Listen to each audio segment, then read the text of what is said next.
Good morning, my dear students. Hope all of you fit and fine at your home. Follow the guidelines issued by the government. Dear students, I welcome all of you in my online teaching class. In my previous lecture, I had taught you that how Mr. Booker T. Washington found himself near a big ship. Next morning, being too much hungry, he requested to the owner of ship to unloading the pig iron so that he can earn money for food. In the next paragraph,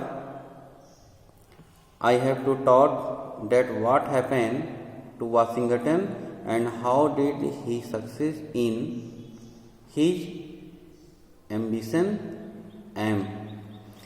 Now let's see the book. The next paragraph is, my work pleased the captain so well that he told me I could continue working for a small amount per day. This I was very glad to do. I continue working on this vessel for a number of days. In these lines, the writer want to say, the captain of ship pleased too much with the writer. जहाज का जो captain था लेखक से इतना अधिक प्रसन्न हुआ कि वह उससे कहा कि जब तक तुम चाहो एक अमाउंट पर, एक छोटे अमाउंट पर यहाँ काम कर सकते हो. Hearing this the writer was very happy.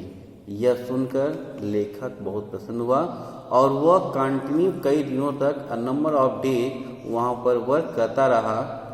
After buying I continue working on the vessel for a number of days. लेखक कहता है कि मैं उस जहाज पर कई दिनों तक कार्य करता रहा.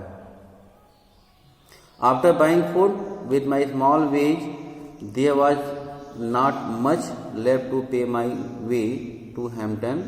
In order to economize in every way possible, I continued to sleep under the sidewalk.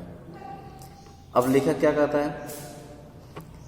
After buying food with my small wage, अपने छोटे बचत से जो वह अर्न किया उससे वो भोजन खरीदने के बाद there was not much left to pay my way to Hampton. जो हैम्पटन के लिए, हैम्पटन पहुँच के अपनी पढ़ाई स्टार्ट करने के लिए पर्याप्त नहीं था. इसके लिए वह क्या किया? In order to economise in every way possible, जिस प्रकार से भी संभव हो सकता था उसे मैनेज करते हुए I continue to sleep under the sidewalk. मैंने अभी भी अपने आप को किसी आवास में, किसी घर में न ठहराकर सड़क के किनारे फुटपाथ पर सोता रहा. लेखक यह कह रहा है कि जो भी उसके बस में था, जो वह कर सकता था, उस छोटे अमाउंट से कुछ अर्न करने के लिए, बचाने के लिए, अपने आगे की पढ़ाई पूरी करने के लिए वह किया. इसके लिए उसे सड़क किनारे फुटपाथ पर सोना पड़ा. लेखक सोया. When I had saved enough money with which to reach Hampton, जब मैंने बचत कर लिया. When I had saved enough money, जब मैंने इतना बचा लिया जिससे मैं हैम्पटन पहुंच सकता था. I thanked the captain of vessel for his kindness and start again. मैंने कैप्टन को धन्यवाद दिया. कैप्टन ने उसके लिए जो भी कुछ किया. I thanked to the captain. What did he do for the writer? उसने लेखक के लिए जो कुछ किया उसके लिए वो धन्यवाद किया. And start his journey without any unusual occurrence. I reached Hampton with a surplus of exactly 50 cents with which to begin my education. Without any unusual occurrence, I reached Hampton. लेखक कह रहा है कि मैं बिना किसी अन्य कार्य के मैं वहाँ जब हैम्पटन पहुँचा तो मेरे पास I had only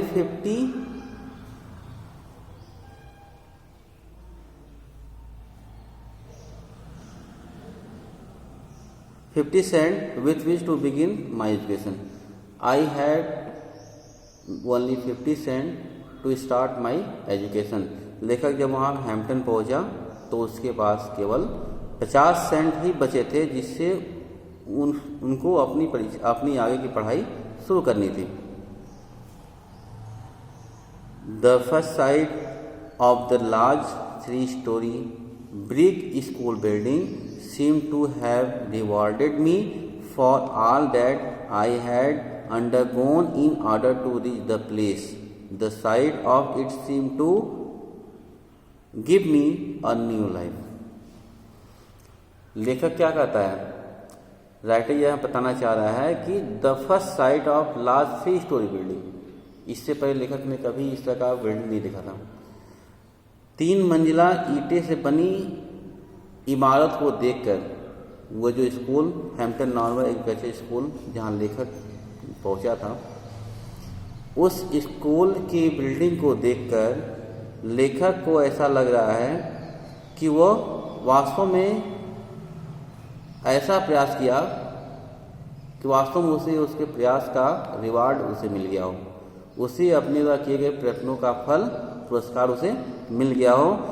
the first sight of large 3-story brick school building seemed to have rewarded me for all that I undergone in order to reach the place.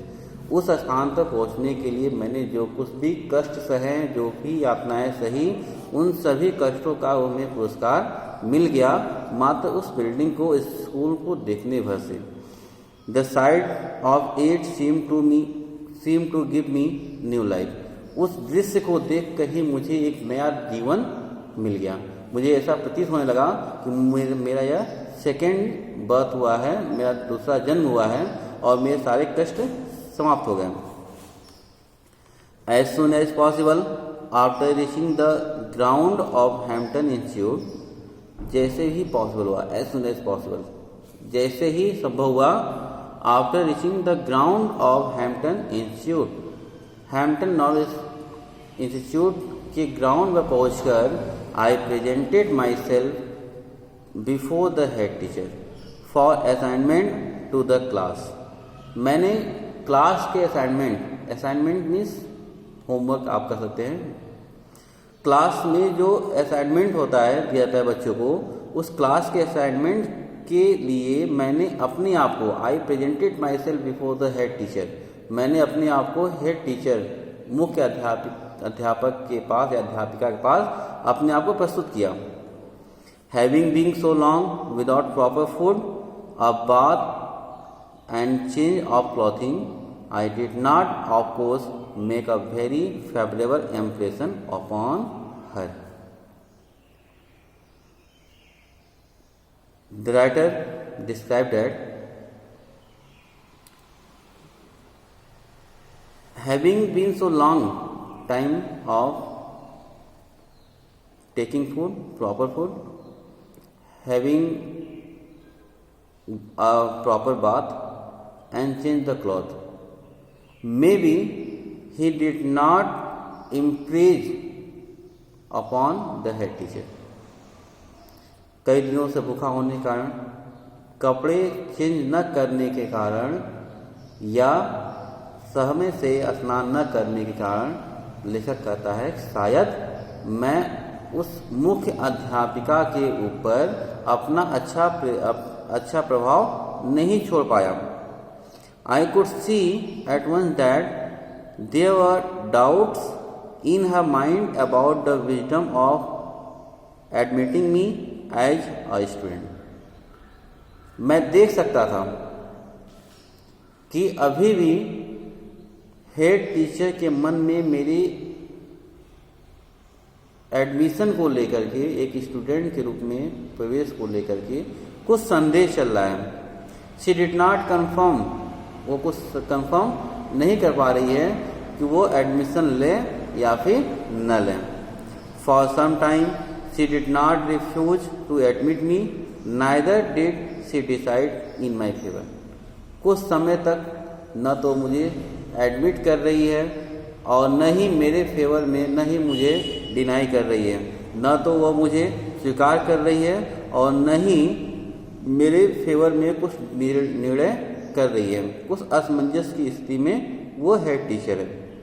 I continue to linger about her and to impress her in all the way. I continue to linger about her. Continue means जारी रखना। मैंने जारी रखा। क्या जारी रखा? Head teacher के ऊपर प्रभाव छोड़ने का जो भी मुझसे हो सकता था उसको मैंने जारी रखा कि मैं किसी भी तरह से at any how at any cost मैं उस हेड टीचर पर अपना प्रभाव छोड़ सकूं। इसके लिए लगातार मैं प्रयास करता रहा।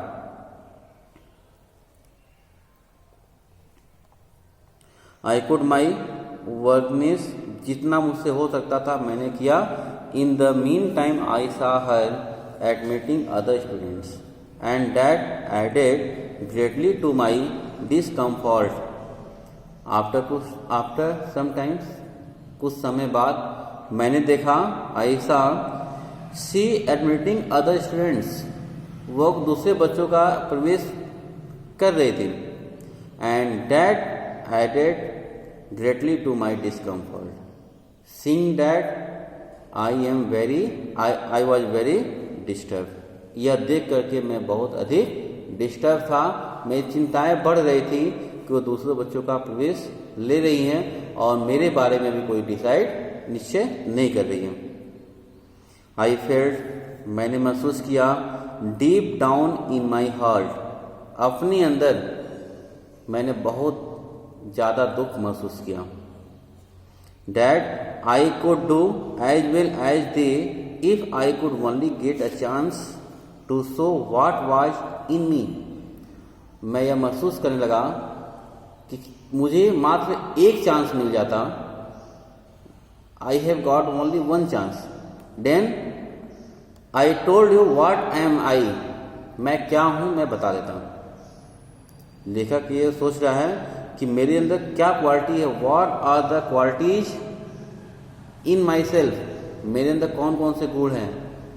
If I got a chance I will tell her, यदि मुझे अवसर मिलता, एक मौका मिल जाता मुझे, तो मैं उसे बता देता कि मेरे अंदर वास्तव में